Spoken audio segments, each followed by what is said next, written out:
Minčių susidūrimas pristato Walteris Faitas ir Martinas Smitas. Martinas Liuteris, Tridento taryba,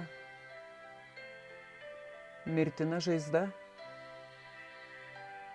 didysis prabudimas, naujovės, antrasis Vatikano suvažiavimas, popiežius Pranciškus ir Laudato Si,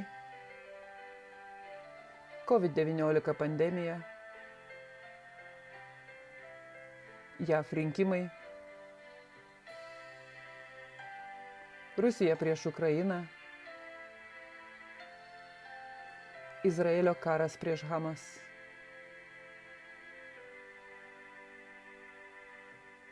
Kas naujo, profesoriau?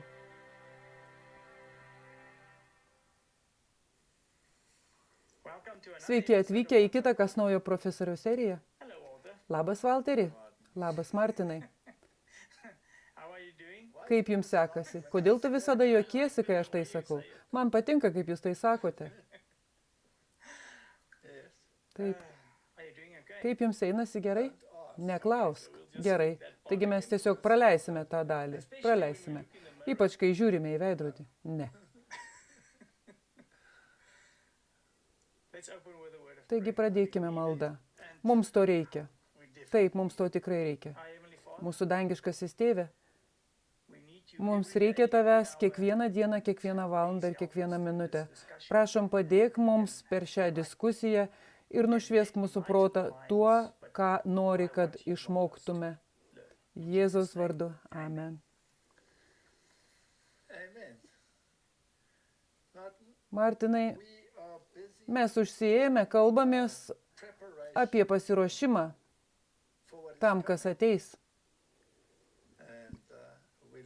Ir mes žiūrėjome į pasaulio įvykius ir žiūrėjome į laiko rimtumą, kuriame gyvename, ir galutinių įvykių artumą. Ir žinoma, kyla klausimas, kaip tu tam ruošiesi. Ir mes dabar nekalbame apie daržovių sodinimą ir užtikrinimą saugaus prieglobsčio bei visus tos dalykus. Aš kalbu apie pasiruošimą dangui. Ir tai yra sudėtingas reikalavimas. Taip, yra todėl, kad daug dėmesio skiriama tam, kaip pasiruošti. Taip, bet pasiruošti tam, kas laukia po bėdų. Tai palaimingai vilčiai. Taip, tai jau kita istorija. Ar esame pasiruošę gyventi kartu su nenusidėjusiomis būtybėmis? Tai sudėtingas reikalavimas. Tiesa. Taigi pažiūrėkime, kaip būti dieviškosios prigimties dalininku. Edeno sode buvo 2 medžiai ir šie 2 medžiai turėjo nulemti žmonijos kelią. Taigi buvo 2 pasirinkimai. Tu pasirenki arba vieną, arba kitą. Ne 3 ir ne daugiau nei 3. Tai juodo ir balto klausimas. Taip. Nėra pilkų atspalvių. Taigi išugdomi 2 charakteriai, arba panašus į Šėtono, arba panašus į Kristaus. Pasirinkimas yra jų. Ir tie 2 pasirinkimai išliko per visą istoriją. Taip. Šėtonas supakavo 2 pasirinkimus į 1000 variantų. 10 000 variantų. Bet tai tik 2 paketai, nedaugiau. Tai arba viena, arba kita. Nieko tarp jų. Ir neatrodo, kad žmonės norėtų perimti dieviškąją prigimtį. Jie mėgsta apie tai galvoti, jie mėgsta tai net pagirti, bet įsitraukti, tai kitas klausimas, tiesa. Taip, nes tai visa susijęs su kažko paleidimu. Taip.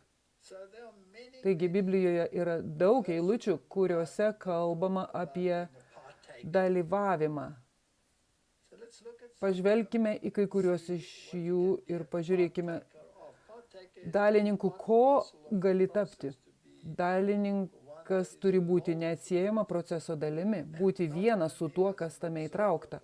Ir ne tik kaip stebėtojas, bet ir tikras dalyvis. Vagį pamatęs, tampi jo bendru ir bičiuliaujasi su tais, kurie svetimauja. Gerai, taigi tu gali būti svetimautojų dalininku ir tam tikra prasme visi žmonijoje tam tikrų etapų tikriausiai buvo svetimautojų dalininkai. Tai asociacija.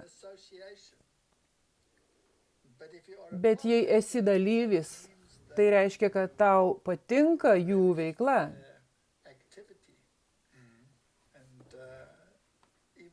Ir net jei iš tikrųjų nedalyvauji, jei mintyse leidi savo protui nuklysti tą kryptimi, tu jau tapai dalyviu. Tiesa, Jėzus tai pasakė. Gerai. Ir tu gali būti vilties dalininku. Taip. O gal jis iš tiesų taiko mums, juk dėl mūsų buvo parašyta, kad artojas turi arti su viltimi ir kulėjas turi kulti su viltimi gauti savo dalį. Čia kalbama apie derlių, bet tai turi daug didesnę prasmę, gilesnę, dvasinę prasmę. Tiesa. Nes norėdamas būti derliaus dalimi, turi turėti tam tikrą mąstymą. Tu turi turėti tam tikrą mąstyseną, tu teisus. Arba kaip dėl 23 eilutės 1 Korintiečiams 9 skyriaus. Visą tai darau dėl Evangelijos, kad būčiau jos dalininkas. Taigi jis nori būti neatsiejama išganimo plano dalimi. Jeigu aš valgau dėkodamas, kamgi man priekaištaujama dėl to, už ką aš dėkoju Dievui. Kai tampi dalininku iš malonės. O taip, tai vienintelis būdas, o ne bet kuo, ką tu darai. Ne, taigi, kitaip tariant, tu tampi dalininku, bet net ir tai yra dovana. Taip, viskas yra dovana, tiesa, nuo pat pradžių. 1 Timotiejui 5:22. Niekam greitomis neuždėk rankų ir neprisidėk prie svetimų nuodėmių, išsilaikyk tyras. Taigi neįsivelk į nieką, kas yra nuodėmingo pobūdžio. Priešingu atveju tu tapsi dalininku. Žinote, kartais mes sumažiname standartus tam, kas yra nuodėminga. Taigi mažas baltas melas taip pat iš tikrųjų yra labai rimtas dalykas. Taip, iš tikrųjų gali sakyti, baltas melas dėl gero tikslo. Bet tai vis tiek melas, tiesa. Tai vis tiek melas. Man teko susidurti su tokiu mažu atveju, kai kažkas norėjo pateisinti mažą baltą melą. Na, tai pasiteisino. Bet kyla klausimas, ar tai morališkai teisinga? Tai ir problema. Aš turiu omeny, ar tai buvo baltas melas, kurį Abraomas pasakė faraonui? Tai buvo pusė tiesos. Bet tu gali pateisinti. Matote, tai tas pats kaip baltas melas. Beveik gali tai pateisinti. Bet ar tai teisinga? Jėzus niekada nemelavo, nei karto. Pagal naująjį vertimą jis melavo. O, taip, jis pasakė, aš neisiu į šią šventę. Bet senajame karaliaus Jokūbo vertime sakoma, aš dar neisiu į šią šventę. Taigi tai labai svarbu. Jei nežiūrėsi į mažas detalės, manysi, kad Jėzus pasakė baltą melą. Taip. Tai tas pats, kaip žmonės kaltina jį, kad jis iš tikrųjų sulaužė šabą. Taip, oho. Gerai, 2 Timotiejui 1:8. Todėl nesigėdyk mūsų viešpaties liudijimo, nei manęs jo kalinio, bet drauge su manimi kentėk Evangelijos labui galia Dievo. Kitaip tariant, Martinai, jei ne viskas gerai, tai nebūtinai kaltink ką nors ar kažką. Tai pakuotės dalis. Taip. Taigi, jei nori gero, ir nori būti gėrio dalininku, tai reiškia, kad taip pat turi būti pasiruošęs būti pasekmių dalininku. Būtent. Tai iš tikrųjų vyksta dviem kryptimis. Jei nori būti antrosios pusės dalyvių, taip pat turi būti pasirengęs dalyvauti pasekmėse. 2 Timotiejui 1:6. Triūsiančiam žemdirbiui dera pirmam pasiimti vaisių. Na, tai geras pažadas. Ar visada taip atsitinka? Ne. Ne. Bet taip turi būti. Būtent. Ir tai yra kas pažadėta danguje. Gerai. Bet dabar perkelkime tai į dvasinį lygį. Jei esi darbininkas kitame vynuogyne, dvasinėme vynuogyne, ir tai iš tikrųjų yra pažadas, kad būsi vaisių dalininkas, taip, pirmas pasiimsi vaisių, tai gana gražus pažadas. 1 Petro 5:1. Jūsų vyresniuosius prašau aš, irgi vyresnysis bei Kristaus kentėjimų liudytojas, taip pat šlovės, kuri bus apreikšta dalyvis. Tai pasitikėjimas, taip. Taigi, pradžioj buvo kančia, bet atpildas šlovė. Tiek daug, ko tu būsi dalyvis. Kas yra šlovė? Ką tai reiškia Biblijoje? Charakteris. Charakteris, Martinai. Taigi, tu turi būti charakterio, kuris bus atskleistas dalyvis. Taigi, dangus turi ypatingą niuansą. Charakterį. Ir tas charakteris danguje dera su Kristaus charakteriu. Taigi, jei norite sužinoti, koks bus dangaus charakteris, tuomet turite ištirti Kristaus charakterį. Taip. 2 Jono 1:11. Nes kas jį sveikina, tas dalyvauja jo piktuose darbuose. Taigi, jei kam nors sakote, linkiu tau sėkmės, kai žinai, kad jis vykdo piktą misiją, net jei tu nedalyvauji piktoje misijoje. Arba net jei sakai, tai iš esmės siekdamas išvengti konflikto, tu tampi jos dalyviu. Martinai, ar reikia būti labai atsargiems? Taip. Pagalvojus apie tai, nuostabu, kokie atsargus turime būti. Kiek atsargus buvo Adomas ir Ieva? Nebuvo atsargus. Tu turi būti atsargus. Jie to nesitikėjo, tiesa. Toks mažas dalykas. Matote, vėl grįžtame prie smulkmenų. Jie manė, kad Dievas toks geras. Ne, nieko neatsitiks. Tai tiesiog kažkas tokio mažo. Na, štai šita eilutė baisi. Mato 23:30. Ir sakote, jei būtume gyvenę savo protėvių dienomis, nebūtume kartu su jais susitepę pranašų krauju. Nes Jėzus pasakė, kad jie buvo pranašų kraujo dalininkai, nors jie gyveno po jų, tiesa. O dabar šiuolaikinė žmonės sako, mes to nebūtume padarę, jei jie tai perskaito. Sako, mes to nebūtume padarę, bet jie jau nusižengė, nes iš tikrųjų padarė. Nes argi Jėzus nemirė už juos? Būtent. Kodėl jis turėjo mirti už juos? Dėl nuodėmės. Nes jie buvo dalininkai. Taip, mes visi esame pranašų kraujo dalininkai, nes visi pranašai liudijo apie Kristų, o mes esame atsakingi už Kristaus kraują. Todėl esame atsakingi už visus pranašus. Taip, nes jie nešė tą pačią žinią. Tai vis aktualu ir šiandien. Romiečiams 15:27. Jos taip nusprendė ir iš tikro jos yra jų skolininkės. Jeigu pagonys tapo jų dvasinių gėrybių dalininkais, tai privalo jiems patarnauti bent medžiaginę paramą. Taigi mes turime tapti dvasinių dalykų dalyviais. Bet kai tai darome, mes taip pat turime patarnauti bent medžiaginiais dalykais. Mes taip pat turime jais pasirūpinti. Taip, patarnauti jiems. Tu turi jiems patarnauti, tu negali tiesiog palikti, kaip jau minėjote anksčiau.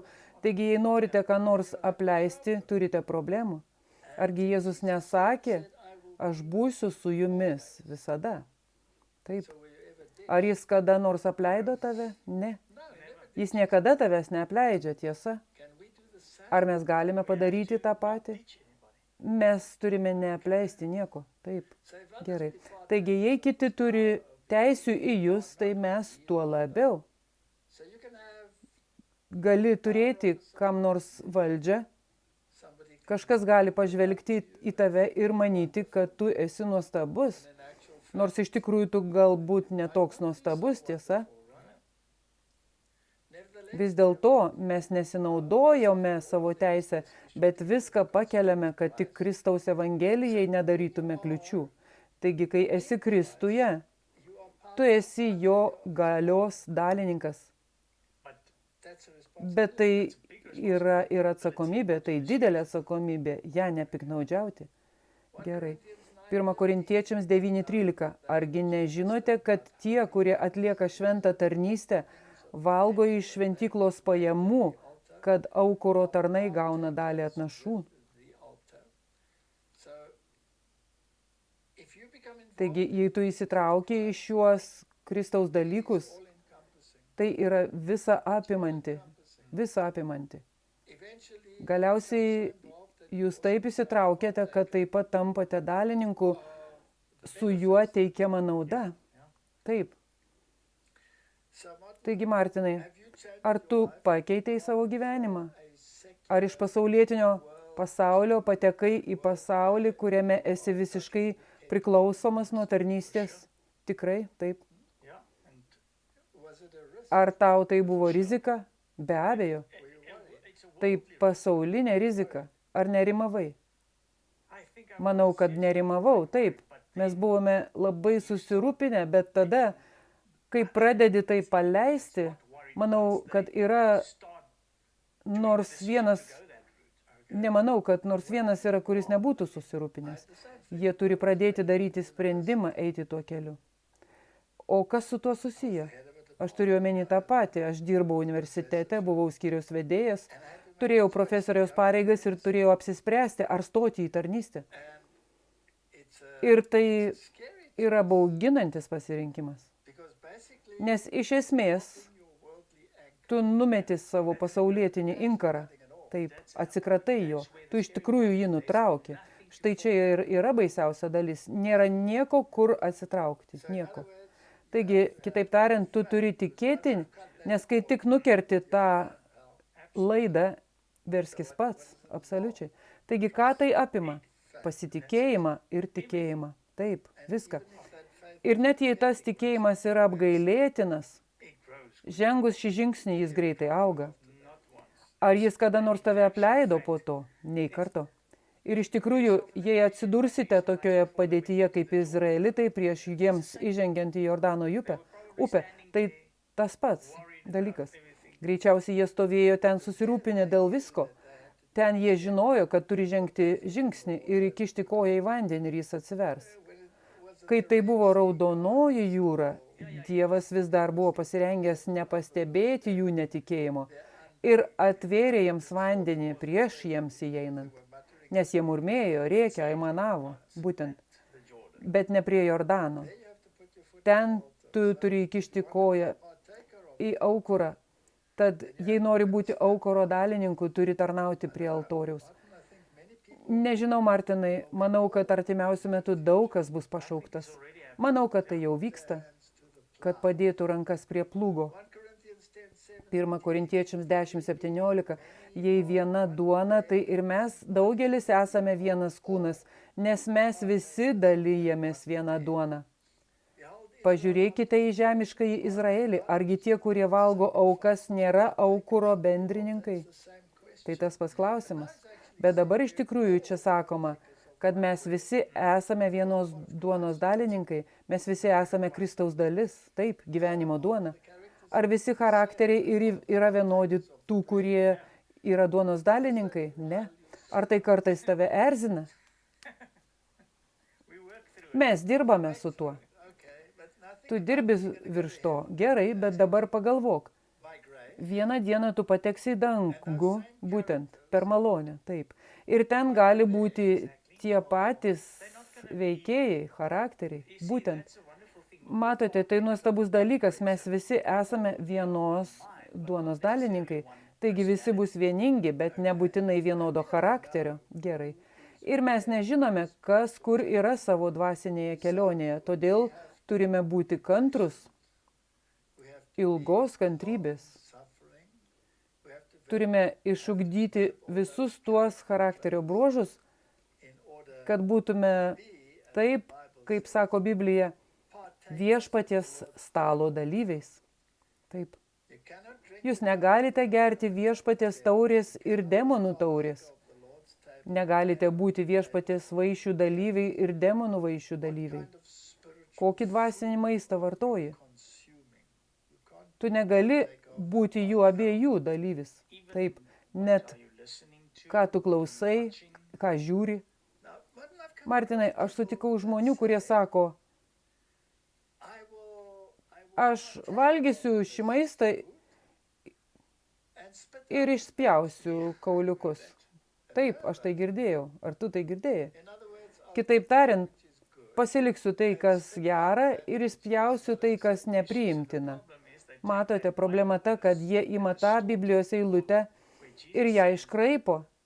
Nes ten, kur Jėzus sako, patikrinkite dvasią ir laikykitės to, kas gera, tai nereiškia, kad eik ir paragauk visko, kas yra, pavyzdžiui, alkoholio, narkotikų, rūkyti, pažiūrėti, kas ten gero.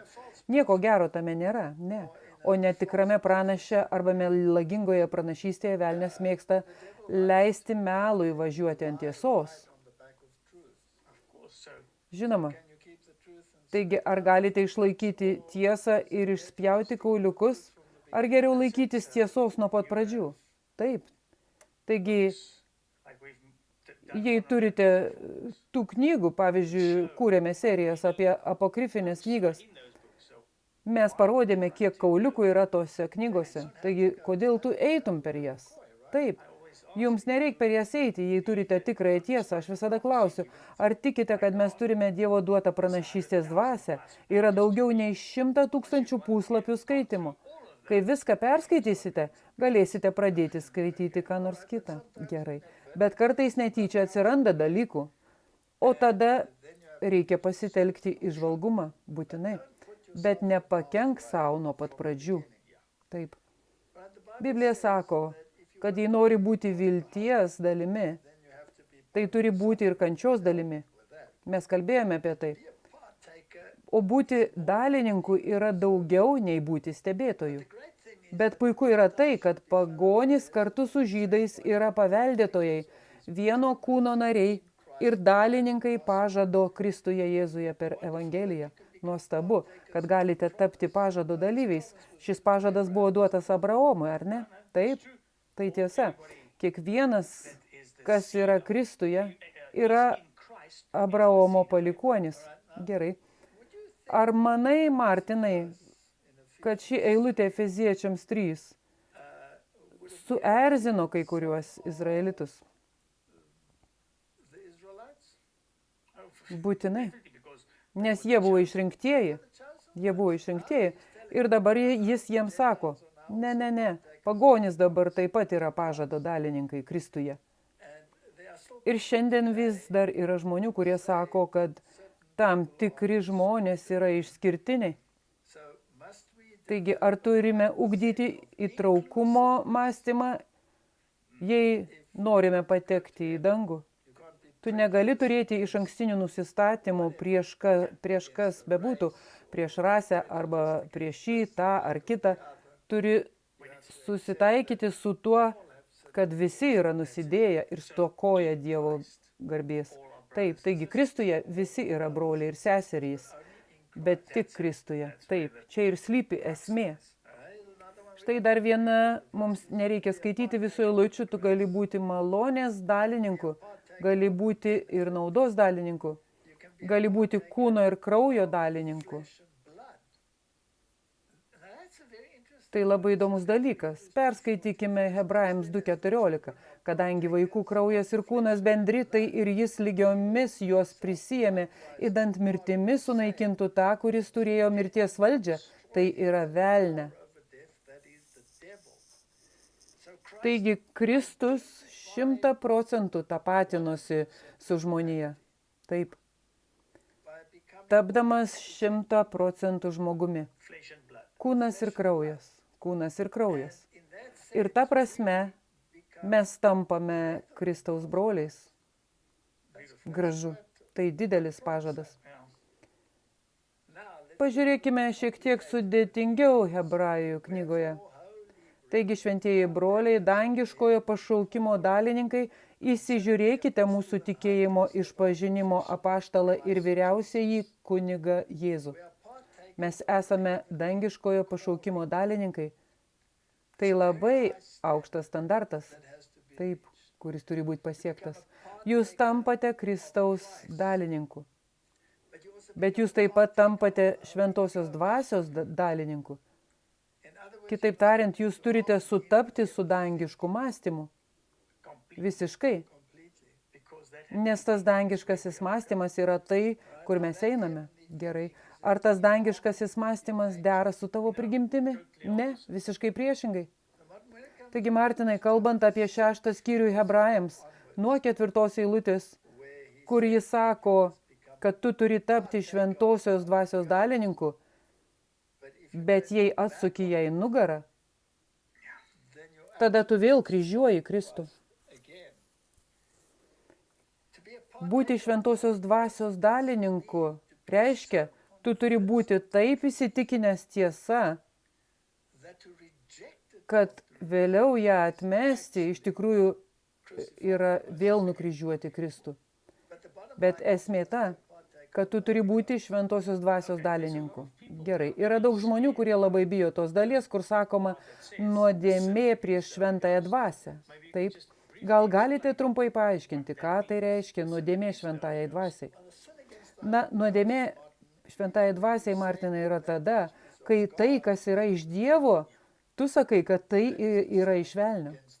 Tai yra nuodėmė prieš šventąją dvasią. Jėzus pasakė, nuodėmės prieš mane bus atleistos. Kitaip tariant, jei sakai, aš žinau, kad tai tiesa, bet nenoriu to daryti, tai gali būti atleista. Arba nuodėmė nedaryti to, kas jums liepta. Nors žinai, kad tai neteisinga. Tai nėra nuodėmė šventąją dvasiai, nes šventoji dvasia vis dar sako jums, kad tai negerai. Tai yra pagrindinė esmė. Bet kai šventoji dvasia jums nebepasako, kad tai neteisinga, o jūs iš tikrųjų manote, kad tai teisinga, o tai, kas teisinga jūsų manimui yra iš velnio, tada jūs padarėte tą nuodėmę.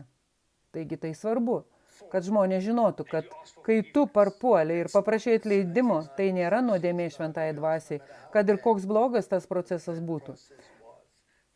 Bet tu turi tapti šventosios dvasios dalininku, kitaip tariant, jūs turite priimti mąstyseną. Ir tada yra gera naujiena, kad jei jūs gaunate tą mąstyseną ir vienintelis būdas ją gauti yra drausmė, nes senoji prigimtis turi būti išplėšta iš jūsų. Jei neturite drausmės, tada tampate pavainikiais, o ne sūnumis. Taigi, jei nori ją turėti, turi taip pat būti drausmės dalininku. Kitaip tariant, priimk tai kaip vyras. Taip, nustok raukytis. Štai šitas yra labai sunkus dalykas. Jūs turite tapti jo šventumo dalininku. Taip, tai yra pagrindinis. Šventumas. Kas yra šventumas, Martinai? Turime apibrėžti šventumą. Yra tik vienas, kuris yra šventas. Tai yra Dievas. Tai yra Dievas. Ir vienintelis, kuris mums apreiškė Dievą, yra Jėzus. Taigi, kitaip tariant, jei nori būti šventas, turi sekti Kristų. Taip. Tai vienintelis būdas. Nieko žemėje nėra švento. Gerai. Tai turi būti Jėzus. Taigi, būti šventam reiškia būti harmonijoje su Kristumi. Tai taip pat reiškia yra vienas apibrėžimas, kuris man labai patinka. Tai taip pat reiškia, kad tu turi sutarti su Dievu. Ir kaip tapti tuo, kuris sutarė su Dievu? Tai reiškia, kad jūs turėjote perskaityti šią Bibliją. Ir net sunkes eilutes jūs turbūt apsvarstėte ir pagalvojote, kodėl Dievas tai padarė. Ir jei gerai pagalvosite, tada suprasite, kad kito kelio nebuvo. Tarkime, Sodomos ir Gomoros sunaikinimas. Ar manai, kad buvo daug žmonių, kurie buvo nepatenkinti Sodomos ir Gomoros sunaikinimu? Tikrai. Kiek izraelitų buvo nepatenkinti Koros ir jo klano sunaikinimu? Daug. Ar jie nemurmėjo kitą dieną, ar jie nekaltino Mozės? Taip. Todėl Dievo kelius ne visada lengva suprasti. Ir jūs turite suprasti Dievo charakterį. Ar tai šiandien nesuprasta? O tikrai taip. Visi jį neteisingai supranta, tiesa. Kodėl Dievas tai leidžia? Paėmus draudimo bendrovę, jie jums sako, kad kai jūsų namas yra užtvindytas, tai yra Dievo veiksmas. Kas sakė, kad tai Dievo veiksmas, kodėl tai nebuvo velnio poelgis? Tiksliai. Kas padarė sunaikinimą Jobo dienomis? Ne Dievas, bet jis leido. Na tada jis kaltas, nes galėjo tam užkirsti kelią. Tu taip pat girdi ir tai. Taigi tai yra labai sudėtingas dalykas. Tu turi būti šventumo dalininkas. Neužtenka su kuo nors susitarti. Ne, jūs iš tikrųjų turite tai daryti. Gerai, sutinku, kad valgyti tą ir kitą yra nesveika. Žinau, kad taip, bet vis tiek tai darysiu. Susitarti neužtenka ir sutarti. Net nieko dėl to nedaro. Taigi, jei norite būti dieviškosios prigimties dalininku, sutarti yra būtina, bet daryti, laikytis to yra taip pat svarbu. Ir Martinai, ar tu būsi Kristaus kančios dalininku, jei priimsi šią tiesą? Tai pažadas. Drauge jis mums padovanojo ir brangius bei didžius pažadus, kad per juos taptumėte dieviškosios prigimties dalininkais. Ir apie tai mes kalbėsime. Tapti dieviškosios prigimties dalininku. Pabėgę nuo sugedimo, kuris skleidžia pasaulyje geiduliai. Ir tai yra būsena, kurią turime pasiekti prieš patekdami į dangų. Tai griežtas reikalavimas, bet būtinas ir tik taip, kad nedalyvautum Babelės nuodėmėse. Kitaip tariant, jūs turite padaryti teisingus sprendimus, remdamiesi Bibliją. Yra tik du pasirinkimai. Jūs esate arba dieviškosios prigimties dalininkai, arba Babelės nuodėmių dalininkai. Nuodėmė yra įstatymo pažeidimas. Ir tai yra pasirinkimas, kurį turime padaryti. Esu tikras, kad daugelis norėtų padaryti pasirinkimą vedantį į dangų, bet tai reiškia tapti dieviškosios prigimties dalininku. Tam reikia šiek tiek pastangų, tiesa. Ir jei dabar tikrai esame labai arti pabaigos, ir aš tikiu, kad esame, aš taip pat tikiu, istorija baigėsi. Kai pasigirs šauksmas, ateina jaunikis ir pabunda mergelės. Pusė jų neturi aliejaus, tiesa? Ne. Ar jos įėjo? Ne. Ne. Jos nubėgo pasiimti aliejus, bet joms grįžus durys buvo uždarytos. Taigi, Martinai, ar būtina, kad prieš tam įvykstant, kad mes taptume dieviškosios prigimties dalyviais? Absoliučiai. Po žmogaus nuopuolio šėtonas paskelbė, kad buvo įrodyta, kad žmonės nepajėgūs laikytis Dievo įstatymo. Ir jis siekė tuo įtikinti visą visatą. Šėtono žodžiai atrodė teisingi ir Kristus atėjo demaskuoti apgaviką. Dangaus didybė ėmėsi žmogaus reikalo ir naudodama tokias pačias galimybės, kokias turi žmogus, atlaikė šėtono pagundas, kaip ir žmogus turi jas atlaikyti. Tai buvo vienintelis būdas, kuriuo puolęs žmogus galėjo tapti dieviškosios prigimties dalininku. Taigi, tik Kristaus atėjimu mes galėjome tapti dieviškosios prigimties dalininkais, nes jis, būdamas visiškai žmogus, taip pat buvo visiškai dieviškas. Taip, tai vienintelis būdas, jis turėjo ateiti, kitaip žmonėje būtų prarasta. Ir ar pasaulyje vyksta karas prieš tai? Taip, dauguma religijų neigia Kristaus dieviškumą, tiesa. Priimdamas žmogiškąją prigimtį, Kristus buvo pasirengęs suprasti žmogaus išbandymus ir sielvartus bei visas jį apėmusias pagundas. Angelai, kurie nebuvo pažinę nuodėmės, negalėjo užjausti žmogaus jo ypatinguose išbandymuose. Kristus nusileido priimti žmogaus prigimtį ir buvo visais atžvilgiais gundomas, kaip ir mes, kad žinotų, kaip palaikyti visus, kurie būtų gundomi. Prisiimdamas žmogiškumą, Kristus prisiėmė kiekvieno žmogaus dalį. Jis buvo žmonijos galva. Būdamas dieviškas ir žmogiškas, savo ilga žmogiška ranka jis galėjo apglėbti žmoniją, o savo dieviškąją ranką galėjo apglėbti begalybės sostą. Jei tik šiek tiek pastudijuosite tai, vienintelis būdas tapti dieviškosios prigimties dalininku yra visiškai pasitikėti Kristumi, kad tai pasiektumėte. Taip, nes tu negali be jo, ne. Taigi, tam tikrą prasme, šėtonas buvo teisus, kad žmogus negali laikytis įstatymo. Taip, bet jis klydo tą prasme, kad jei esi susijęs su Dievu, gali laikytis įstatymą. Štai kur jis klysta. Gerai, ryšys nutrūko, kai Adomas ir Ieva nusidėjo. Taip, bet pažadu jis buvo sugrąžintas, o paskui iš tikrųjų buvo sugrąžintas, kai Kristus atėjo į šį pasaulį. Taigi, iš tikrųjų šėtonas tau meluoja, tiesa. Kodėl jis nenori ar negali laikytis įstatymų? Nes jis neturi ryšio, ne. Jis neturi ryšio, jis neturi tos begalinio rankos, kuri suimtų. Gerai, taigi, jei sakai, aš noriu to ryšio, turi atidaryti duris. Bet kad jis įeitų, šiukšlės turi būti išmestos. Gerai. Kiek mums trūksta charakterio tobulumo, tiek mums nepavyksta pasiekti to, ką Dievas mums parūpino per Jėzų Kristų. Jei nesilaikysime jo malonės, turėsime pigią patirtį, kurią valdys mūsų pačių veržlus kintantis nusiteikimas. Mes negalime šlovinti Dievo savo pastangomis. Turime tapti dieviškosios prigimties dalininkais. Pasilikti jame, kaip šakelės pasilieka vynmedyje. Taigi, Martinai, kaip tai padaryti? Štai čia yra atsakymas. Taip, vienintelis būdas yra prisirišti prie Kristaus. Tu turi susidraugauti su juo. Gerai. Ir kai tai padarysi, turi atsisakyti savęs. Taip.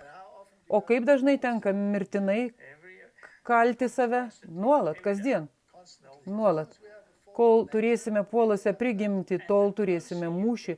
Ir kuo arčiau Kristaus, tuo sunkesnė kova, nes tai bus rimta.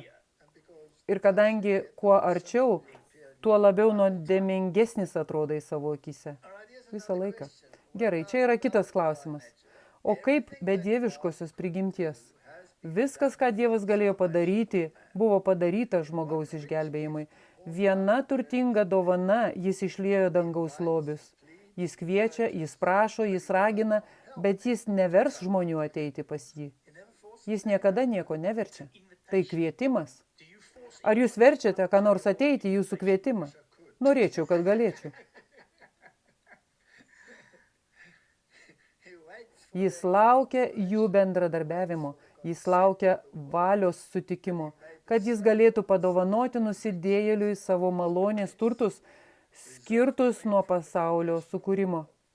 Žmogus nesistato gyvenamosios vietos dvasiai ir jei žmogaus valia nebendradarbiaujama su Dievo valia, viešpats nieko negali padaryti už jį. Ar matai, kaip svarbu sutarti su Dievu? Žinoma. Nors viešpats yra didysis meistras darbininkas, vis dėlto žmogus turi veikti kartu su dieviškoju darbuotoju. Kitaip dangaus pastatas negali būti užbaigtas. Visa jėga yra iš Dievo, tačiau visa atsakomybė tenka žmogui, nes Dievas nieko negali padaryti be žmogaus bendradarbiavimo.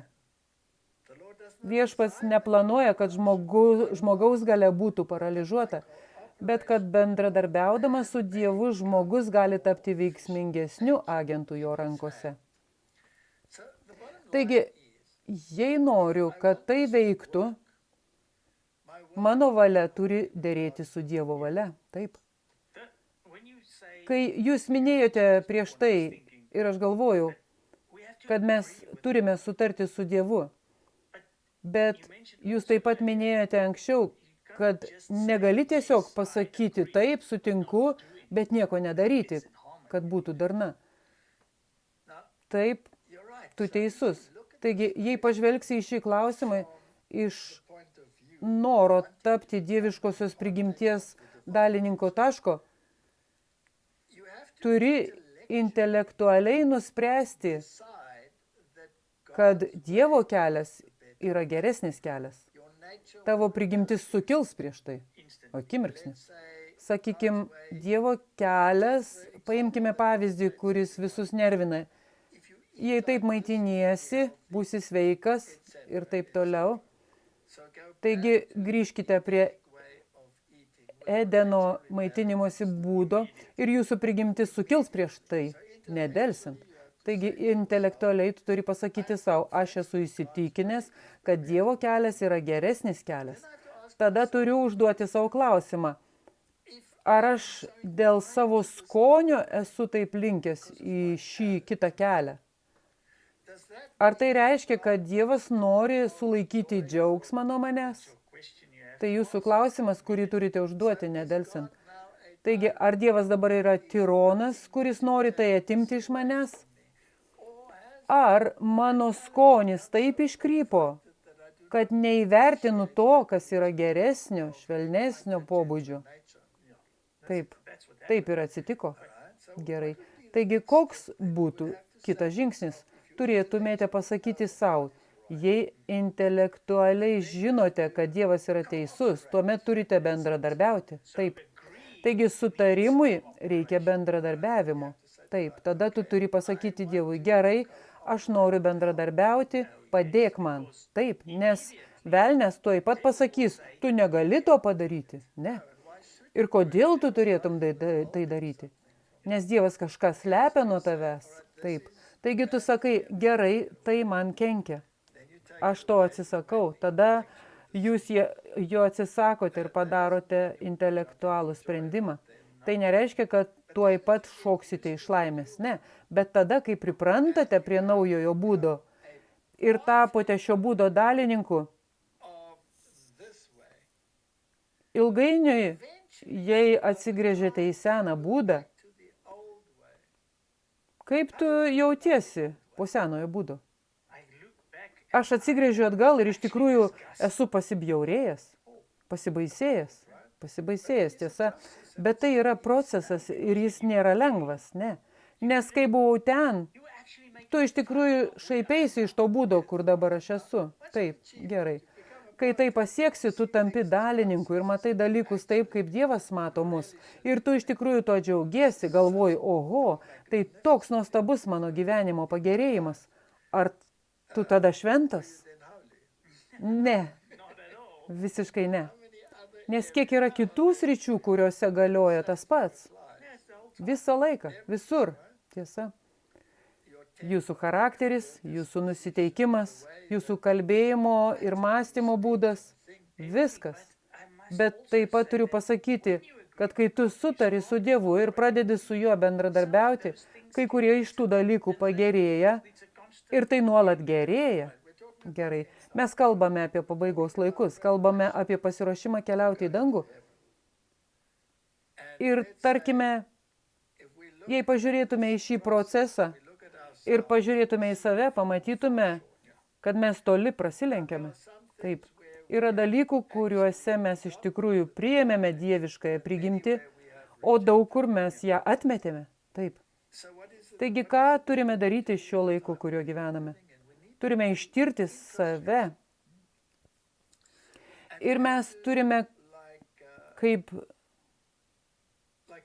Dovydas, turime pasakyti, ištirk mano širdį. Taip, pažiūrėk, ar joje nėra nieko blogo. Pasakyk man ir tada nuplauk mane. Taip, pasakyk man, nuplauk mane. Ir tada, kad būčiau nuplautas, aš tai iš tikrųjų turiu eiti į plovyklą. Taip, turiu leisti jam mane nuprausti. Taip, tai reiškia, turiu leisti jam atimti tai, kas sena. Tai kiekvienas iš mūsų turėtų daryti šiuo metu, kuriuo gyvename.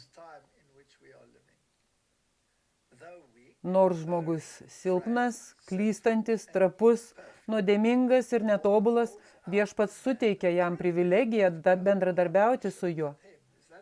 Ar tai sprendimas? Tai vienintelis sprendimas. Gerai. Taigi, Martinai, kas mes tokie? Silpni. Mes silpni. Taip. Klystantis. Ar mes trapus, ar mes nuodėmingi, ar esame netobuli, visi mums taikomi, tiesa. Taigi, jei tai yra keli pasirinkimai, turėtume pridėti visus iš anksčiau pateiktų. Taip. Tikėdamas Jėzumi kaip asmeniniu gelbėtoju, priimdamas jo teisumą tikėjimu, nusidėjėlis tampa dieviškosios prigimties dalininku ir išvengia sugadinimo, kuris yra pasaulyje per geismą. Martinai, yra žmonių, kurie mano, kad tai nereikalauja pokyčių. Tiesiog apsivelki kitą drabužį ir viskas. Mato, čia ir yra problema, kai tik sutari su Dievu, tu turi tapti bendradarbiu per Jėzų. Kitaip tiesiog įstriksi ten, kur esi. Gerai. Taigi drabužis nėra skirtas jūsų trūkumams paslėpti. Ne, jūs turite tapti darytoju, kad galėtume gauti drabužį. Taip, gerai. Per apsigyvenusią jame šventąją dvasią krikščionis gali atsispirti pagundai ir siekti teisumo. Be dieviškosios prigimties, be Dievo dvasios įtakos žmogus negali įgyvendinti savo išganimo. Tai labai svarbu. Jūsų išgelbėjimas yra tikėjimu ir tik tikėjimu, bet tai išryškėja per darymą. O jei nedarote, tuomet turite prašyti Dievo, kad jis iš tikrųjų įgalintų jūs tai daryti. Kitaip jūs atmetate drabužį. Tai rimta. Turi prašyti pagalbos. Ar gali pasidaryti maišytą drabužį? Truputis Kristaus, truputis tavo? Ne. Kristus vilkėjo besiūlius drabužius. Gerai. Nes jis pasakė, tu negali lopyti drabužio, nes naujasis privers kitą susitraukti ar panašiai. Kristus pasakė, be manęs jūs nieko negalite padaryti. Puolusią rasę galima atkurti tik to, kuris buvo lygus su Dievu nuopelnu. Nors taip aukštai išaukštintas Kristus sutiko prisijimti žmogiškąją prigimtį, kad galėtų dirbti žmogaus labui ir sutaikyti su Dievu savo nelojalius pavaldinius. Kristus užtarė per savo nuopelnus mūsų labui. Yra žmonių, kurie sako, ir velnias sako, tu negali. Bet čia iš tikrųjų sakoma, tu privalai. Taip. Kai Jėzus pasakė pagautai svetimaujant moteriai, eik ir daugiau nenusidėk.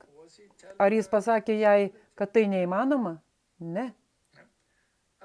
Kitaip, kokia prasmė jai sakyti, eik ir daugiau nenusidėk? Tada nėra prasmės. Prisimeni tą alkoholiko pavyzdį, kurį vartojame. Tu esi alkoholikas, bet priimi kognityvų sprendimą, aš nesiartinsiu prie alkoholio. Taip.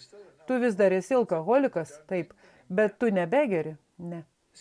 Taigi, jei taip darote ryšium su nuodėme, kas suteikia jums jėgų tai padaryti? Šventoji dvasia. Šventoji dvasia, tiesa. Taigi, tam tikra prasme, šventoji dvasia iš tikrųjų padeda ir alkoholikui, žinoma. Nes be šventosios dvasios impulso jis net nenorėtų to atsisakyti. Ne. Gerai. Taigi, kai jums vis dar griaužia sąžinė, jūs žinote, kad šventoji dvasia veikia. Taip. Kaip mūsų pavaduotojas ir garantas, jis ėmėsi kovos su tamsos jėgomis mūsų vardu ir nugalėjo mūsų sielų priešą, padovanodamas mums išganimo taurę. Esmė ta, kas šiame kare įgalina jūs pasakyti ne. Tik šventoji dvasia. Taigi, jei esi gundomas, ką daryti, prašai pagalbos. Bėgi pas Kristų, taip. Iš tikrųjų, esame primenami giedoti. Taip, giedok himną, giesmę. Taip, velnias nemėgsta giesmių. Ne. Gyvenimo kunigaikštis sutiko kęsti įžeidimus ir pašaipas, skausmą ir mirtį, Ant Golgotos kryžiaus sumokėjo atpirkimo kainą už prarastą pasaulį. Tai buvo pasaulis, kurį jis mylėjo, viena pasiklydusi avelė, kurią jis susigrąžino į savo avidę. Golgotos kryžius byloja apie nuostabę Dievo meilę nusidėjėliui. Jis vertino jį be galo brangiai, suteikdamas savo viengimį sūnų, kad kiekvienas, man patinka tas žodis, kiekvienas, kad kiekvienas, kuris tiki, nepražūtų, bet turėtų amžiną gyvenimą. O jei tai suvoki, visa kita seka. Jei Dievo meilė nesugeba iššaukti atsako žmogaus širdyje, jei ji nesugeba sušvelninti ir suvaldyti sielos, mes esame visiškai pražuvę. Rezervuotos galios nėra. Matote, nieko daugiau dangus negali padaryti. Pajungti savo sielą reiškia iš tikrųjų leisti Dievui tau padėti. Ir nesakyk, bet aš tik žmogus ir Dievas žino mano širdį ir todėl galiu tęsti, ką dariau anksčiau. Taigi tai iš tikrųjų yra kreipimasis nuodugniai ištirti save ir prašyti, kad Dievas padarytų už mus tai, ko mes nesugebame padaryti dėl savęs patys. O tada nepamirškime, Martinai, kad jis yra tas, kuris tai padarė. Nebūkime pasipūtę ir nesakykime, koks aš nuostabus. Matote, velnias turi daug priemonių. Jis visada tave apgaus. Nes dabar tau tikrai gerai pavyksta, bet tada šlovė grįžta tau, o ne Kristui. Ji grįžta tau, jei tą šlovę pasiimsi savo. Taip atsitiko Saliamonui. Saliamonas sako, aš jaunas, nežinau, kaip įeiti ir kaip išeiti. O vėliau jis tapo pasitikinti savimi. Ir tai privedė prie jo žlugimo. Ir kiek žemai jis krito? Iki pat dugno. Jis vos pargrįžo, jam vos pavyko. Ar jūs neatsiliepėt į jo dvasios prašymus? Tada nebeužkietinkite savo širdies, atverkite širdies duris, kad įleistumėte Kristų, geriausią dangaus dovaną. Tegul baisus netikėjimas neįtakoja jūsų atsisakyti dangaus siųsto svečio. Tegul Kristus nesakys apie tave, bet tu nenori ateiti pas mane, kad turėtumė gyvenimą. Su meiliu maldavimu jis seka nusidėjėlį ir maldauja, sugrįžk iš savo nedorių kelių, kad nemirtumėte Izraelio namai. Taigi, tai yra esmė. Ir štai kur turėtume būti šiais laikais. Gerai. Yra teorija ir yra praktinis pritaikymas. Turime pažvelgti į praktinį pritaikymą. Tiesa? Taip, gerai. Neprivalome visko skaityti, Martinai, bet turime iš to gauti tam tikrą žinią. Taigi, kokia palaiminga patirtis yra mūsų privilegija? Senasis temperamentas turi būti išmestas. O kai šis darbas bus baigtas, mumyse atsiskleis tikros dvasinės dovanos. Turime žiūrėti, stebėti ir gyventi. Šventosios dvasios įtaka, nuolatinis troškimas yra gyvenimo Kristuje paslaptis. Jos galioje mes nuolat gauname ir nuolat perduodame. Martinai, jei neperduodame, tada negali ir gauti. Taip. Tai jei viską, ką gavai, nieko negražini ir niekam nebandai perteikti, ko tada tai verta? Gerai. Ar dažnai sulauksi priekaištų, kai perteiksi? Taip, tai dažniausiai. Gerai, taigi tai lygties dalis. Taip, tai yra kančios, apie kurias mes skaitėme anksčiau. Ir tada tu gali tapti geresnis arba geresnis. Turi pasirinkti vieną iš dviejų. Taigi, jo galioje mes nuolat gauname ir nuolat perdadame. Tai labai svarbu. Mes turime atlikti didelį darbą šeimininkui, bet jei laikome savo rankose ir netiesiogiai nepasitikime viešpačiu, suprasdami, kad esame išlaikomi jo galios, pamatysime, kad turime darbą, kuris mums atneša labai mažai dangiško džiaugsmo. Taigi, tu turi būti darbo dalininkas, turi būti kančios dalininkas ir turi būti jo prigimties dalininkas. Paskaitykime ten, kur, kai Abraomas buvo 99 metų, viešpats pasirodė jam ir tarė, aš esu Dievas visagalis, eik mano keliu ir būk be priekaišto. Ar tai baugina tave? O taip, gerai. Mūsų darbas turi būti vieningas. Taigi, jei mes norime būti tobuli, turime klausti Dievo, kaip tai pasiekti. Laimiai, Martinai, kai kalbama apie tobulumą, sakoma, kad mūsų nuteisinimas yra per tikėjimą prisikėlusių, pakilusių gelbėtojų, kuris akimirksniu gali atlikti šį darbą. Taip. Pašventinimas yra viso gyvenimo darbas. Veikiant šventajai dvasiai. Taip. Taigi šiandien, rytoj, pažinkite viešpatį, kad žinotume, jog jo išėjimas paruoštas kaip rytas. Tai yra šventosios dvasios priėmimas, pažinti Dievą ir Jėzų Kristų, kurį jis siuntė.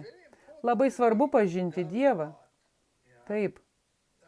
Aš iš tikrųjų dirbu ties pamokslu, ką reiškia pažinti Dievą. Jei pažįsti Dievą, jei tikrai jį pažįsti, tuomet norėsi į jį lygiuotis. Ir jei tikrai nori į jį lygiuotis, tu darysi darbus. Bet tai nebusi tu, tai jis darys darbus, nes mes esame puolusios prigimties ir dėl savo prigimties mes to nedarysime, nes mes savanaudžiai. Taip. Ir jis buvo 100% nesavanaudiškas. Taigi, Martinai, kaip pakeisti savanaudiškumą į 100% nesavanaudiškumą? Tu negali. Dievas turi tai padaryti už mus. Taip. Taigi, kitaip tariant, mes turime atspindėti Kristaus paveikslą. Mes turime mylėti vieni kitus, kaip jis pamilo mus. Taigi, viskas, ką mes galime padaryti, yra atspindėti jo paveikslą. Iš tikrųjų, tai jis veikia mumyse. Žinote, mes taip pat galime pasakyti visą tai, bet kaip tai padaryti? Iš kur tu žinai, ko nori Kristus ir koks jo atvaizdas, jei nestudijuoji Dievo žodžio? Nes jei nesimokysi, nesužinosi, koks jo charakteris. Gerai, tu teisus, Martinai. Ir jei mes esame panašus į Kristų, tada mes mylėsime ne taip, kaip mylime savo artimą, o kaip Kristus mylėjo mus. Taip. Ne taip, kaip tu myli savo artimą, bet kaip jis myli tavo artimą. Ar tu visada myli savo artimą? Ne, bet tu turėtum. Bet dalykai nutinka. Taigi, iš tikrųjų galite pasakyti, ar visada mylite savo brolius, visus juos? Ar tu turi daug brolių? Taip. Ar jie visada tau labai malonus? Ne, bet tu vis tiek juos myli. Turėtume tai daryti su visais. Žinote istoriją apie Petrą, kuris puolė. Ir Jėzus paklausė jo 3 kartus, ar tu mane myli? O taip, tai tokia nuostabi istorija. Nes Petras prisipažino, kad nesugeba mylėti agapės meilę. Jis negalėjo to įvaldyti. Ir Jėzus jo paklausė, ar tu mane myli agapės meilę? Ar tu mane myli? Bet tada jis nusileido iki jo lygio ir paklausė, ar tu mane myli filėjo meilę, brolišką. Ir jis suprato, kad nemyli. Ne, bet vėliau Petro kopėčiuose jo paskutinis žingsnis yra agapės meilė. Taigi jis sako, tu gali tai padaryti, bet jis pirmiausia turėjo mirti savo, nes agapės meilė yra nesavanaudiška meilė. Tai tik centruota į kitą. Todėl mes turime turėti tą meilę, kitaip negalėsime būti tobuli prieš Dievą. Ir kai Petras suprato, kad jei nusukė akis nuo Jėzaus, tada niekada to nepasieksi. Taip, jei nemylėsime taip, kaip mus myli Kristus, mūsų žvakidė bus išjudinta iš savo vietos. Ar tai reiškia, kad turime mylėti net tuos, kurie nėra labai mylimi? Na, Kristus juos mylėjo. Taip, tai yra jūsų reikalavimas, o kaip satanistai, tu turi turėti tokią pat užuojautą, kaip Kristus turėjo. O kaip su politiniais veikėjais? Ar visada lengva juos visus mylėti? Tai niekada nebūna lengva. Bet toks jau dalykas Kristui taip pat nebuvo lengva. Jūs neturite sutikti su tuo, ką jie daro. Ir jūs neturite mylėti nuodėmės, bet jūs turite mylėti žmogų. Gerai, koks nešališkas turi būti, kad mylėtum visus? Visiškai, bet tai nėra lengva. Gerai, koks tu turi būti nešališkas, jei nori išgelbėti tuos, kurie tavęs nekenčia? Turi turėti kažkiek tai ištvermės. Gerai, todėl mums reikia kasdieninio atsivertimo. Taip. Ypač jei jie jūs supykdė. Taip. Tada jūs turite prašyti Dievo, kad sugrąžintų tą meilę į jūsų sistemą. Žinau, kad taip yra ir su jumis, bet atrodo, kad kuo artimesni tavo santykiai su Kristumi, tuo labiau žmonės nori tave suerzinti. Gerai, tada pasiekite tašką, kai turite pasakyti, išgelbėk mane, nepaisant manęs, mano vargšo silpno nekrikščioniško savęs. Formuok mane, sukurk mane, pakelk į tyrą ir šventą atmosferą, kur per mano sielą gali tekėti turtinga tavo meilės srovė. Martinai, tu iš tikrųjų kariauji su savo prigimtimi. Taip, visą laiką. Tai karas. Taigi didžiausia kova, su kuria turime susidurti, yra kova su savimi. Ir mes negalime laimėti mūšio be Kristaus. Tai neįmanoma. Esmė ta, kad turime atskleisti tą meilę, kuri gyveno Kristuje Jėzuje. Taigi, Martinai, kai mes ruošiamės bendrauti su dangiškomis būtybėmis, paklausk savęs, ar pasaulyje yra kas nors, kuris jums atrodo niekingas. Ir tada prašyk viešpaties, kad pajaustumei tą pačią užuojautą tam žmogui, kaip jis jautė žmogui, kai jis ėjo prie kryžiaus. Taip, toks tu turi būti. Ir jei jūsų atsakymas yra, kad negalite to padaryti, tada turite problemų. Tiesa? Matote, ir tai ypač, kai mes rodėme per pastarąsias kelias savaitės, sujudimas pasaulyje. Tai yra vienintelis būdas tai išspręsti, bet deja šioje žemėje tai nebus visiškai išspręsta. Jėzus turi ateiti tam, kad padarytų galą. Gerai, pasaulis yra priešiškas. Ir priešiškumas didėja. Ir šiuo momentu, kai mes sėdime čia, ar žmonės nežudo vieno kitus? Taip, ar vyksta karai? Ar jie mėto bombas ant žmonių? Taip, visur. Kristus sujungia savo asmenyje dievybės pilnatvę ir tobulumą, bei nenuodėmingos žmonijos pilnatvę ir tobulumą. Jame nėra nė trupučio nuodėmingos žmonijos, nes Biblija sako, kad jis buvo be nuodėmės. Ir jis pasakė, štai ateina velnias, bet jis nieko neturi manyje. Nieko. Yra absoliutus, be nuodėmės. O kad patektum į dangų, ar turėsi būti be nuodėmės? Taip, bet ne savarankiškai, ne savo jėgomis. Aš negaliu ten stovėti, neturėti nei dėmės, nei raukšlės, tai reiškia be nuodėmės, bet tai gali būti tik Kristaus nekaltumas. Gerai. Jis susidūrė su visomis pagundomis, kuriomis Adomas buvo užpultas, ir įveikė jas, nes savo žmogiškumu rėmėsi dieviškąją galia. Ar mes turime tokią galimybę pasikliauti dieviškąją galia? Taip, mes turime. Todėl velnias yra melagis, sakydamas, tu negali laikytis įstatymo. Būtent. Nes jis iš tikrųjų sako, tu negali turėti ryšio su Dievu. Taip, tai tiesa. Tai jis sako. Ar tai nėra Kristaus neigimas? Taip. Taigi jis sako, Kristus neturi jokio tikslo ir jokio vaidmens. Taigi tu turi pasakyti jam dėl to, šaukti jo blefui ir pasakyti jam, kad tu esi melagis, būtent. Ir galite naudoti šventąjį raštą, kad tai įrodytumėte. Ši tema reikalauja daug daugiau apmąstymų negu gaunama. Krikščionys muša per žemai. Jie pasitenkina paviršutiniškų dvasinių patyrimų, todėl jie turi tik šviesos blyksnius, kai galėtų aiškiau išvelgti nuostabų Kristaus žmogiškumo tobulumą, kuris iškyla aukščiau už visas žmogiškasias didybės, visas žmogiškasias galias. Kristaus gyvenimas yra apreiškimas to, kuo puolę žmonės gali tapti per vienybę ir bendrystę su dieviškąja prigimtimi. Taigi, tai ne nuo jūsų pačių, tai tik bendradarbiaujant su Kristumi. Ar bandėjai tai paaiškinti savo žmonai? Ar leis man pasakyti kitaip? Ar tavo žmona dažnai bandė tau tai paaiškinti? Kad aš esu nešventas. Kad tu turi tapti dieviškosios prigimties dalininku. Taip, pirmiausia išgirsti, kad esi nešventas, o paskui išgirsti visą kitą, kad tu turi tapti dieviškosios prigimties dalimi. Gerai. Ką tai daro, Martinai? Ar tai tave erzina, ar veda į apmąstymus?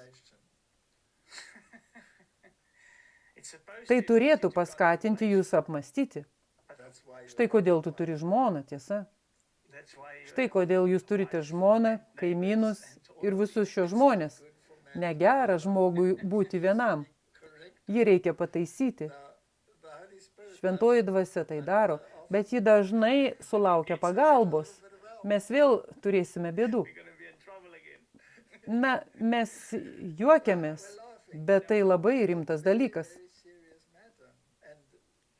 Ir vien pažvelgiai į savo santykius su aplinkiniais, mes matome, kaip mums labai reikia daugiau dieviškos savistabos. Taip, bendradarbiavimo. Taigi, Martinai, kai Paulius norėjo parodyti gelbėtojo nuolaidumą jų labui, pristatydamas Kristų tokį, koks jis buvo, kai jis buvo lygus Dievui ir su juo buvo pagerbtas angelų, apaštalas atsekė jo kelią iki kol pasiekė žemiausią pažeminimo gelmę. Taigi čia Dievas nusileidžia, būdamas pavaldus ekstremaliam žmogaus nedorumo išliejimui. Todėl Paulius buvo įsitikinęs, kad jei jie galėtų suprasti nuostabę dangaus didybės auką, visas savanaudiškumas būtų ištremtas iš jų gyvenimo. Ar visada taip nutikdavo? Ne, nes jie neatidarė durų. Mes kalbame su bendratikiais, tais, kurie nori gauti šventosios dvasios išliejimą. Tai labai rimta problema. Kaip mums priversti save tapti priimančiais, o ne kaip Pauliaus laikais atstumiančiais. Jūs turite apmąstyti dangaus didybę. Ir kai matote, kaip jis veikia ir ką jis padarė jūsų labui, visas savanaudiškumas turėtų būti pašalintas. Aš tik galvoju, jei pažvelgti į tai, kai Kristus buvo nukryžiuotas, arba viskas, dėl ko jis kentėjo per visą savo gyvenimą, nebuvo prieš jį nei vieno teisingo kaltinimo iš žmonių. Viskas buvo melas. Ir ar jis kada nors atkeršijo? Ne. Taigi, turi leisti jums pagalvoti, nes mes labai supykstame, kai žmonės padaro mus neteisiais. Taip, arba net kai kas nors pasako, ką nors ne taip, kai tave melagingai apkaltina. Ir taip nutinka dažnai, net pavyzdžiui, kai aš ir mano žmona kalbamės, tada dažniausiai iškyla problema. Tu nori atsikirsti. Taigi Paulius parodė, kad Dievo sūnus paliko savo šlovę, savo norų paklusdamas žmogiškosios prigimties sąlygoms, o paskui jis nusižemino, tapdamas klusnus iki mirties, iki kryžiaus mirties, kad jis pakeltų puolusį žmogų iš degradacijos į viltį, džiaugsmą ir dangų. Taigi, dangus yra mūsų pusėje? Taip. Dangus nori, kad mums pasisektų. O ar mes esame dangaus pusėje? Ne. Martinai, tai baisi dichotomija. Kaip mes tai įveiksime? Kiekvieną dieną mes turime skirti valandą apgalvotai apmąstydami Kristaus gyvenimą ir tada prašyti Dievo, kad jis pasiektų tą patį ir mumyse, išvalyti namus.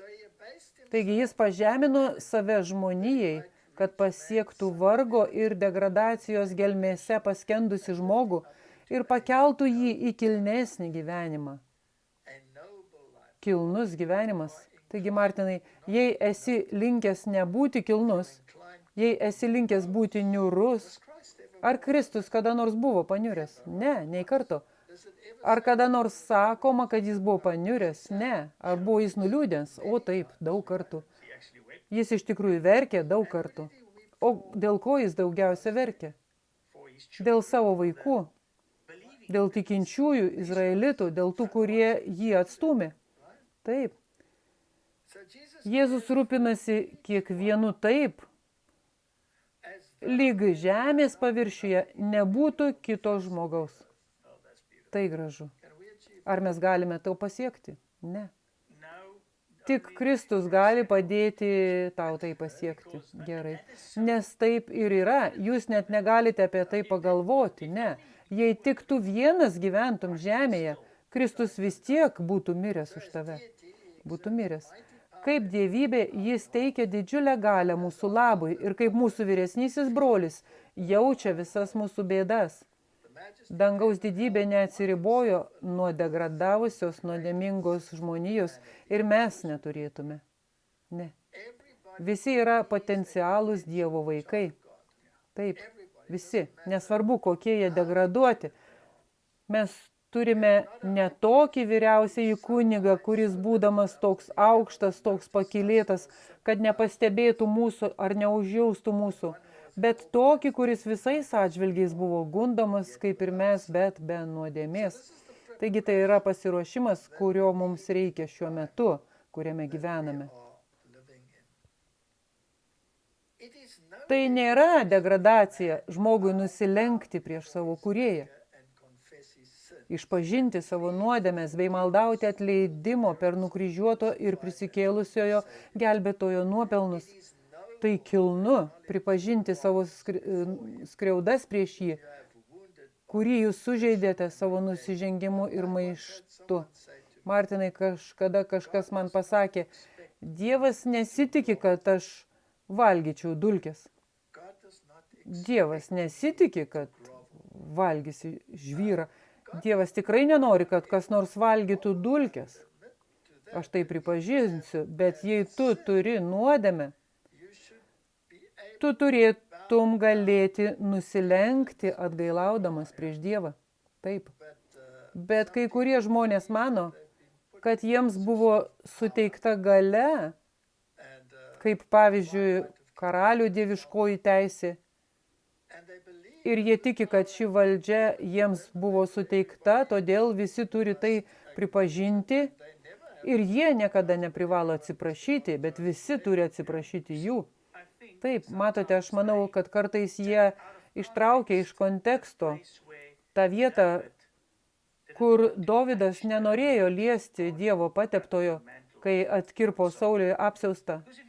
Nes jei tu taip pasuksi, tada sakysi, gerai, tada, kai tave išrinks Dievas, tu būsi neliečiamas. Taip, bet tai netiesa. Jūs esate kaip Dievo išrinktasis, vis tiek turite didelę atsakomybę. Bet Dovydas parodė daug užuojautos ir gerumo, kurio jis negavo mainais. Ne, bet tokia Kristaus prigimtis. Tada net labiau, kai eini atsakingas pareigas, tu turi kur kas daugiau būti nuolankus ir tarnas kitų atžvilgių. Gerai, Martinai. Taigi, žmogui nusilenkti prieš savo kūrėją nėra žema. Taip, žmonės paprastai yra išdidžios būtybės ir jie nekenčia pripažinti, kad klysta. Ir jei ginčijatės su kuo nors, ypač su artimu žmogumi, kartais dar sunkiau pripažinti, kad klysti. Bet tai nėra žema. Iš tikrųjų, tai yra pakilimas pripažinti, kad klydote. O tikrai. Taigi, mes visi nusidėjome ir stokojame Dievo šlovės. Visi turime nusilenkti ir išpažinti savo klaidas ir nuodėmes Dievui. Mes turime išpažinti savo nuodėmes Dievui ir savo kaltes vieni kitiems. Taigi, tai kilnu pripažinti savo klaidas prieš tą, kurį sužeidėte savo nusižengimu ir maištu. Atsiminkite, jis nenusidėjęs. Žmogui labai sunku suvokti, kad yra būtybė, kuri niekada neklysta. Taip, aš esu šiame tikėjime 38 metus. Ir aš niekada nelaimėjau ginčo su Dievu. Ne, aš pralošiau kiekvieną, kurį turėjau su juo. Tai nėra geras pasiekimas, dėja ne, pergalės prasme. Bet žinote, ką šėtonas taip pat dar nelaimėjo? Ne, jis nelaimėjo ir niekada nelaimės. Taip, bet dažnai aš noriu pasiteisinti. Mes visi. Nemanau, kad yra žmogus, kuris to nebūtų bandęs. Taip. Ir jei nori pasiteisinti, tada sakai pamokslą. Mano žmona man sako, kai meldžiuosi ir ilgai meldžiuosi dėl kažko, jis sako, tu sakai pamokslą. Dievas nenori pamokslo. Jis nori, kad tu jam pasakytum, kur klydai, atsiprašau, tu turi tai pataisyti. Taip. Te laimina mus visus Dievas, tai pakelia tave prie žmonės ir angelus. Kas nusižemina, bus išaukštintas, bet tas, kuris klaupėsi prieš puolusį žmogų ir išpažintyje atskleidžia slapta savo širdies mintis ir įsivaizdavimus, tas niekina save, sumenkindamas savo vyriškumą ir žemindamas kiekvieną kilnų savo sielos instinktą. Atskleisdamas savo gyvenimo nuodėmes kunigui, sugadintam vyno ir palaidumo, jo charakterio standartas yra pažemintas ir dėl to jis yra suterštas. Dievas pažemintas jo mintyse iki nuodėmingos žmonijos panašumo, nes kunigas yra Dievo atstovas. Oho, Martinai, tai sugriauna visą religinę sistemą šiame pasaulyje. Taip. Kodėl ji tai prašytų? Nes standartas, kurį turi Dievas, ir šventumas, kurį turi Dievas, yra pažemintas iki žmogaus lygio, kai darai šios dalykus. Štai kodėl Biblija sako, kad slaptos nuodėmės priklauso Dievui. Tu išpažįsti Dievui savo nuodėmės. Tu niekada nesi pažemintas, kai išpažįsti Dievui, bet atgailai reikia nusigręžti nuo to, ką darai. Ir daugiau to nedaryti. Žmogus niekada negali atleisti tau tavo nuodėmių. Ne, bet Biblija sako, tik Dievas gali atleisti tau tavo nuodėmės. Esmė tame, kad po rimtos savianalizės laikas išpažinti, kad klydome. Taip, kiekvienas iš mūsų. Ir net jei manome, kad buvome teisūs, tada klydome tame, kad pavaizdavome šį vadinamąjį teisumą. Taigi, aš kreipiuosi į visus bažnyčioje, rimtai ištirti save ir rimtai išpažinti. Ne išpažinti kunigui, o pripažinti neteisybę savo artimo atžvilgiu ir Dievo atžvilgiu. Taip. Nes net Senojo testamento raštuose Juozapas ar bet kas iš jų, kurie buvo gundomi ką nors padaryti, jie sakė, kaip aš galiu padaryti šią nuodėmę prieš Dievą. Taip. Kai iš tikrųjų jūs ketinate ką nors padaryti žmogui, jūs iš tikrųjų tai darote Dievui. Todėl atgaila, Martinai, yra labai svarbi. Į savo dabartinį gyvenimą turėtumėte atsinešti visą dangų, kiek tik įmanoma. Jis vėl pakeltų žmogų nuo žemiausios nuodėmės, degradacijos iki tyrumo ir sugrąžintų jam jo moralinį įvaizdį, pamatęs abejingumą tų, kuriems Kristus paaukojo tokią begalinę auką. Apaštalas klausė, kas apkerėjo jūs, kad nepaklūstate tiesai? Vyrų ir moterų jausmus užvaldanti galia taip iškreipia jų idėjas, kad jie neįvertina Kristaus meilės. Tu negali sau leisti nusidėti, atpildas už nuodėmę mirtis, o Dievo malonės dovana, amžinasis gyvenimas mūsų viešpatyje Kristuje Jėzuje. Savo gyvenimu ir charakteriu turime parodyti pasauliui, kad Kristus mirė už mūsų nuodėmės ne veltui. Ir kai mes pastatome save į teisingą santykį su Dievu, tada tampame gyvai šviesos kanalais pasauliui. Kristus pasakė, jūs esate pasaulio šviesa. Ar pasaulis yra tamsoje? O, visiškai tamsoje. Visiškoje. Kas atneš pasauliui paskutinę žinią? Žmonijai. Žmonės, kurie laikosi Dievo arba su juo bendradarbiauja. Ir jei bendradarbiauji su Dievu, sako Biblija, štai tie, kurie laikosi įsakymų, laikosi liudijimo bei turi Jėzus tikėjimą. Ar ne taip parašyta? Taip. Taigi, norint patekti į vėlyvąjį lietų, dabar pats laikas pasitaisyti. Nėra kito laiko. Dabar yra laikas sudaryti taiką. Kartą buvau su vienu broliu ir mes ėjome palei tvorą ir atsirado kitas vyras kitoje tvoros pusėje. Ir aš pasisveikinau su vyru kitoje tvoros pusėje. Bet šis žmogus net neatsisuko. Tas, kuris ėjo su jumis. Taip, net neatsisuko. Ir tada mes pasišnekučiavome per tvorą su žmogumi ir tada jis nuėjo. Ir aš jo paklausiu, ar tu pažįsti tą vyrą? Ar tavo kaimynas? Ar buvai sutikęs jį anksčiau? Jis sako, ne, jis mano brolis. Jis mano tikras brolis. Aš pasakiau, aišku, jis su juo nekalbėjo daugelį metų. Daugelį metų. Tikriausiai brolis padarė kažką, kas jį įskaudino. Ir gal tas brolis buvo kaltas. Bet ar mes neturėtume pasistengti pasitaisyti ir atleisti? Kaip sunku tai yra? Tai sunku. Bet ką Jėzus būtų padaręs tokioje situacijoje? Ar jis vaikščiotų ir tiesiog nepaisytų, jei tai būtų jo brolis? Tikriausiai ne, tiesa. Aš taip nemanau.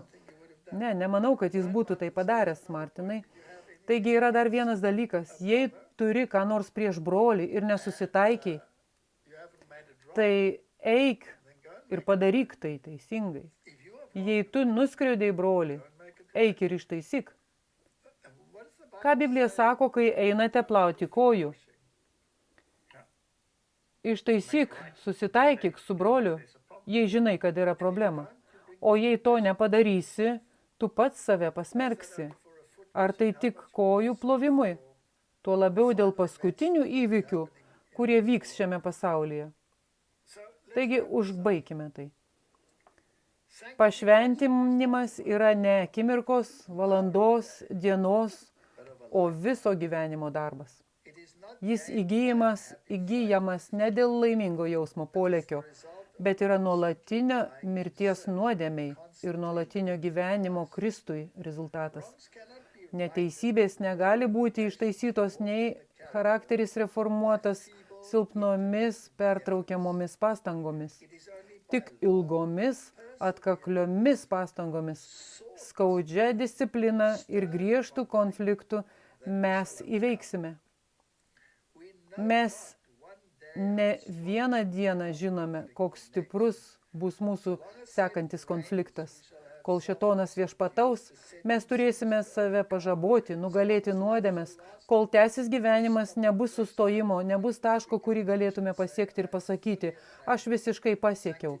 Pašventinimas yra visą gyvenimą trunkančio paklusnumo rezultatas. Kokią žinią siunčiate žmonėms, gyvenantiems šioje paskutinėje kartoje?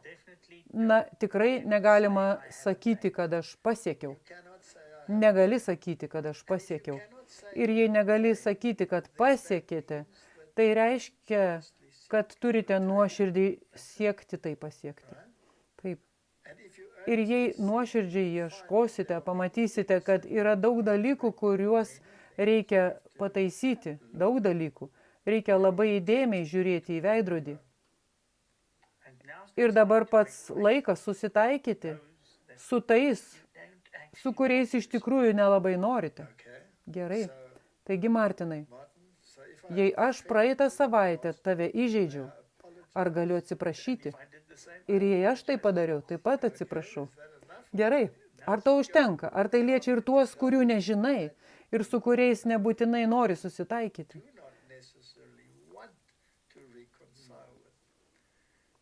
Taigi, broliai ir seserys Kristuje, dabar laikas ištaisyti. Viešpats ateis labai labai greitai. Mes gyvename paskutinėmis žemės istorijos akimirkomis.